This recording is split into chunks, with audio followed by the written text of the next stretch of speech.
Assalamualaikum warahmatullahi wabarakatuh.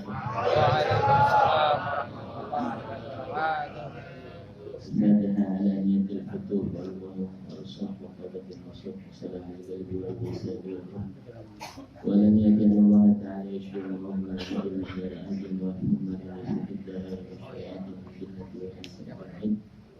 فدل هذه النية على نية صالحة وإلى حضرة النبي محمد صلى الله عليه وسلم وأزواجه وذريته وأهل بيته وأصحابه وأصحابه جملة روح الأنبياء والمرسلين والأنبياء والشهداء والصالحين والأئمة المجاهدين العلماء العاملين ثم إلى روح سيدنا محمد بن الله بن عيسى وصلى الله عليه وسلم محمد بن علي العالمين من سادتنا الأجمعين من مشارق الأرض إلى مغاربها سبحانه وخصوصا صالح المسلمين الإمام أبو أحمد بن زيد الحسين عبد الله بن المشاكل سيد الواجب أبو ياسر الرحمن والسجاد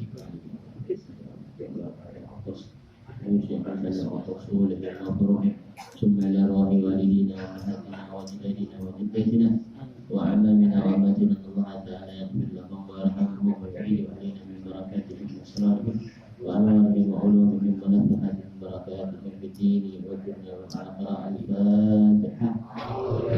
أعوذ بالله من الشيطان الرجيم. بسم الله الرحمن الرحيم. الحمد لله رب العالمين الرحمن الرحيم مالك يوم الدين إياك نعبد وإياك نستعين اهدنا الصراط المستقيم الذين أنعمت عليهم المغضوب عليهم ولا الضالين آمين. بسم الله الرحمن الرحيم. قال الشيخ المسلم رحمه الله تعالى وهذا من نفع به والبركة عليه وبكم في الدارين آمين. رضي الله تعالى عنكم.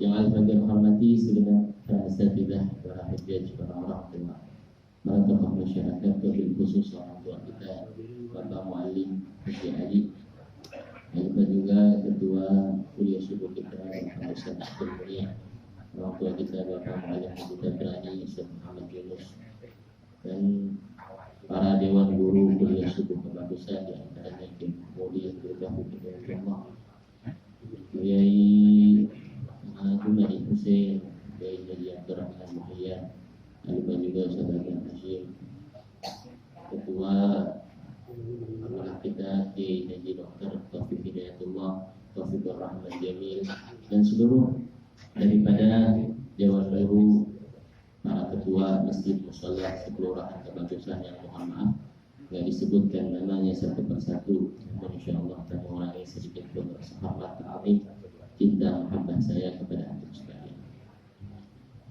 Meneruskan ya kajian kita yang mungkin beberapa hari yang lalu sempat berhenti ya, masih tentang bab tauhid. Di sini dikatakan wa annahu ta'ala ba'atha sayyidina Muhammadan 'abduhu wa rasuluh ila jami'il khalqi li hidayatihim wa li takmili ma'ashihim wa ma'adihim wa ayyadahu bil mu'jizati dhahirah wa annahu alaihi salatu wassalam sadiqun fi jami'i ma akhbara bihi Allah ta'ala min as-sirati wal mizani wal hadi wallahu a'lam. Pelajaran yang selanjutnya bahwasannya dalam kitab Risalatul Jami'ah dikatakan bahwasannya Allah Subhanahu wa taala mesti kita yakini mengutus pemimpin kita Nabi Muhammad sallallahu alaihi wasallam sebagai hambanya dan sebagai rasulnya. Jadi kita yakini bahwa Allah Subhanahu wa taala mengirimkan ya, para anbiya dan para mursalin. Ya, anbiya ya, jumlahnya 124.000 ya, adapun rasul jumlahnya 313. Tapi yang wajib kita hafalin cuma 25 saja. Ya, jangan sampai kita nggak hafal tuh 25 tuh kalah mana TK. Ya, dari Adam sampai Nabi Muhammad. Nah, jadi yang paling diutus adalah Nabi Muhammad SAW ya, sebagai hamba Allah dan utusan Allah. Ya. Jadi nama Muhammad ini Nabi kita terkenal di alam dunia. Adapun di alam di ahli langit adalah yang terkenal namanya Ahmad. Ya. Nama Muhammad ini satu kebanggaan, ya, satu keistimewaan. Ya, harusnya kita bangga memakai nama Muhammad. Orang zaman sekarang nama Muhammad nggak mau, bahkan anak-anaknya nggak dinamakan dengan nama Muhammad. Kampung anak, pasaran, orang. Padahal banyak kalau kita baca sejarah yang namanya Muhammad itu menjadi orang-orang besar di mata Allah Subhanahu wa taala. Salah satunya imam mazhab kita.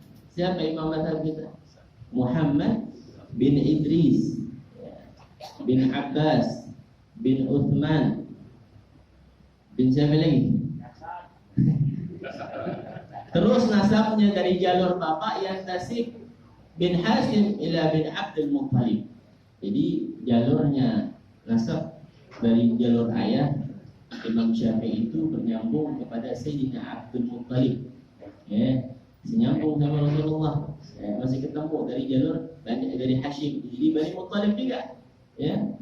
Tapi kalau dari jalur ibunya bernama Sayyidah Fatimah binti Hasan Musanna ibn Hasan As-Sibir ibn Fatimah Az-Zahra binti Rasulullah SAW.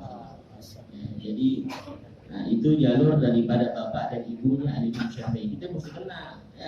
Siapa Imam Syafi'i namanya? Kita tahu karena Imam mazhab kita. Apalagi tadi dari awal kita baca Maulid, banyak menyebutkan nama-nama orang saleh. Ini tunzilur rahmat, bisa mengundang turunnya rahmat Allah Subhanahu wa taala. Nyebut nama orang saleh aja bisa turun rahmat.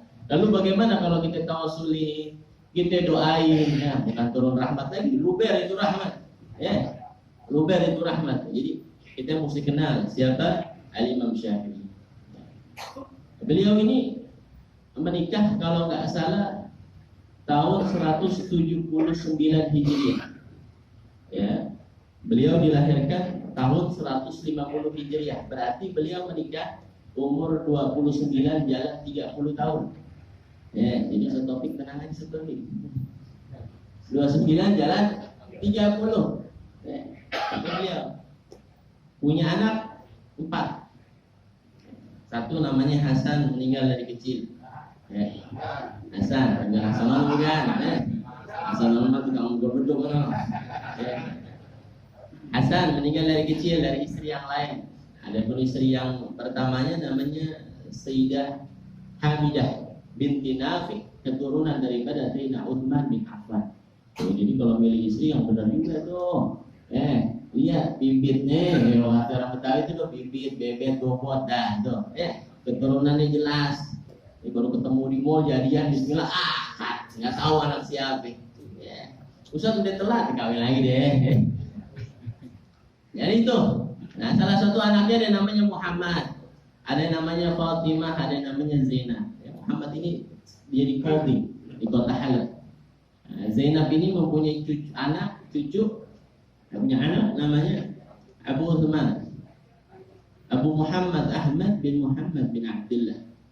Itu salah satu dapat gelar mujtahid mazhab. Kalau dalam kitab fikih disebutnya Ibnu binti Syafi'i, anak laki-laki dari anak perempuannya Imam Syafi'i. Jadi ulama besar. Itu salah satu daripada biografi atau sekelumit tentang sejarah Imam Syafi'i.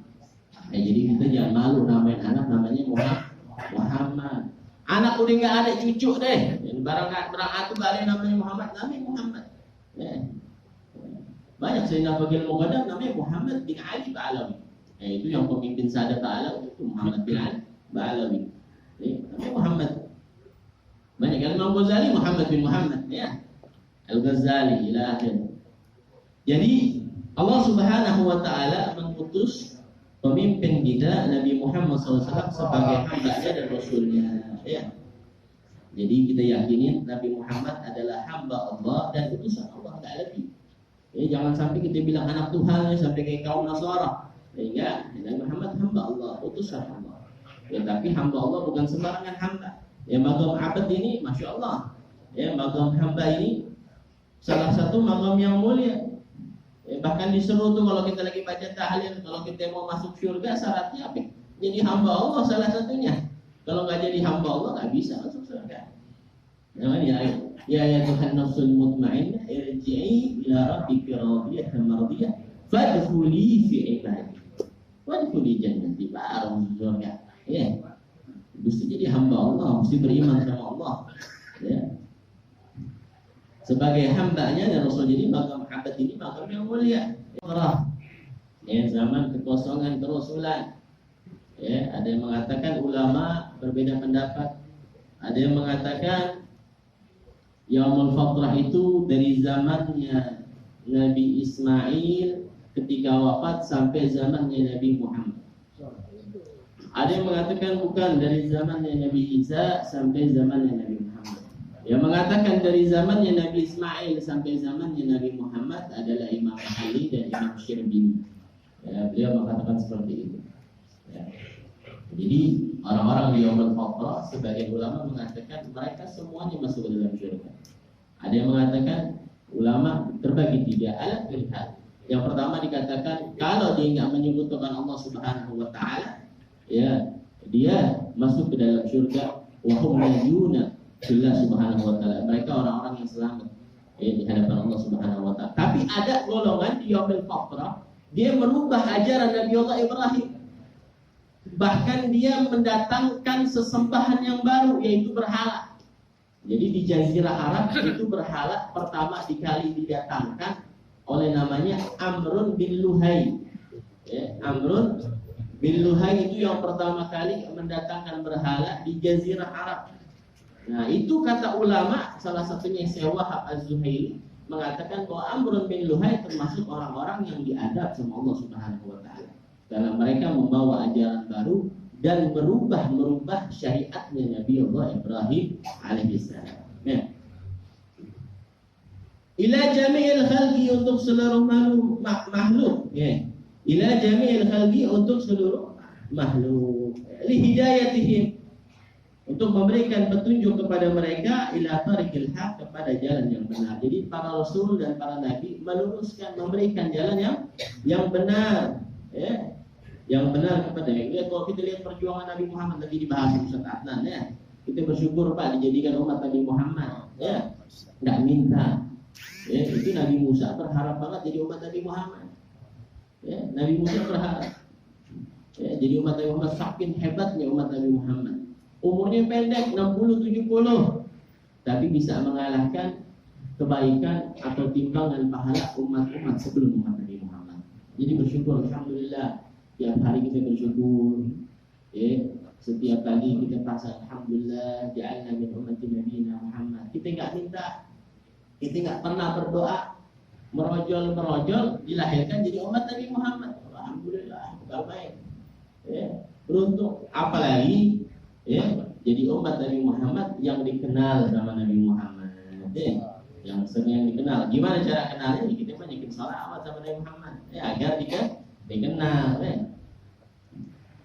Li hidayatihim, ya, jadi Nabi Muhammad diutus sebagai hamba Allah dan utusan Allah kepada seluruh makhluk, li hidayatihim wa li takmili ma'ashihim wa ma'adihim, ya. Untuk menyempurnakan urusan-urusan dunia mereka dan juga urusan-urusan akhirat mereka. Dirapihin. Urusan dunianya diajarin caranya muamalah, diajarin caranya bermuamalah di dunia, diajarin semua dalam Islam komplit, dari kita bangun tidur sampai tidur lain, bahkan sampai di WC kita diajarin gimana caranya jebok, diajarin. Masuk kaki kiri, keluar kaki kanan, ya, pakai penutup kepala, itu diajarin. Makanya Habib Abdullah bin Husain bin Tahir dikatakan, seandai kata seorang mukmin mengamalkan ilmu yang dia punya, ilmu masuk ke kamar mandi saja akan tampak di wajahnya cahaya ilmu. Ini kita nggak nampak, mungkin belum ngamalin nih. Ayo coba sekamar mandi nih, kaki kanan sepuluh ting, ya. Kanan kiri hajar aja dah, ya. Padahal ada tuntunan Nabi Muhammad SAW. Diajarin sampai segitu. Sampai kita datangin istri, ada caranya, ada ilmunya. Ya, belajar sama kiai belakang kalau gitu mah ya. Ada ilmunya semua, makan gimana, kalau kelupaan bacanya gimana, ya di awal gimana, kalau berjamaah gimana, adabnya makan di nampan tuh gimana, ada adabnya. Kalau adab dimakan di nampan tuh salah satunya makan yang ada di hadapan kita tuh, yang dekat sama ini kita nih, yang dekat sama tangan kita, jangan nyerong kanan nyerong kiri. Kue juga gitu, kue yang ada di depan kita. Yang di belakang, lo baru ngambilin roti. Wah elah, jangan tinggal kenal yang gorengan. Itu ada adabnya. Jadi kita ini ikutin adab Nabi Muhammad SAW. Agar apa? Agar kita dekat sama Nabi Muhammad SAW. Jadi untuk Nabi Muhammad diutus untuk mengurusi segala perkara dunia kita, akhirat kita, biar selamat dunia akhirat. Pokoknya nggak ada cara agar kita bahagia dunia akhirat kecuali ikutin Nabi Muhammad. Kalau mau bahagia dunia akhirat ikutin Nabi Muhammad. Makanya dalam sholawat dari Imam Ahmad dikatakan, Allahumma sholli wa sallim ala sayyidina Muhammad miftah babi rahmatillah. Kunci daripada pintu rahmatnya Allah. Ya, sholawat sama Nabi Muhammad salah satu miftah babi rahmatillah. Itu ada satu miftah di mana deh. Ya, miftah babi rahmatillah, kunci daripada pintu rahmatnya Allah. Jadi kalau mau kita ketok pintu rahmatnya Allah, salah satunya punya sholawat. Salah satunya juga berbakti sama orang tua. Cara kita mau ketuk redha Allah, ketuk rahmat Allah, bakti sama orang tua. Nah, zaman sekarang masya Allah dah. Ya, ada baru keluar kadang-kadang ngajak anak jalan-jalan tuh ke depan rumah. Baru keluar, ngajak jalan-jalan. Anak kecil ngomong anjay, ya, gitu. Anjir, sok lazim. Kadang-kadang mohon maaf ngomong-ngomong kelamin gitu, ya Allah, ya anak kita baru kita keluarin, boleh kena ini ya nih penyakit. Ya. Kita jaga apa? Anak kita, cucu kita. Dari mana rusak kita dari handphone? Kita udah jaga baik-baik, bapak ibu kita udah jaga nih baik-baik. Dari handphone dia main game online, semuanya masuk di situ. Ketika diserang sama musuhnya, sialan, bangsat tuh, dia inget lagi omongan. Padahal bapaknya, mamanya nggak pernah ngomong itu di rumah. Nah, maka kita jaga tuh anak kita, cucu kita, daripada yang namanya setan gepeng. Karena udah jam segini, ada guru kita nanti meneruskan. Kurang lebihnya mohon maaf. Wassalamualaikum warahmatullahi wabarakatuh.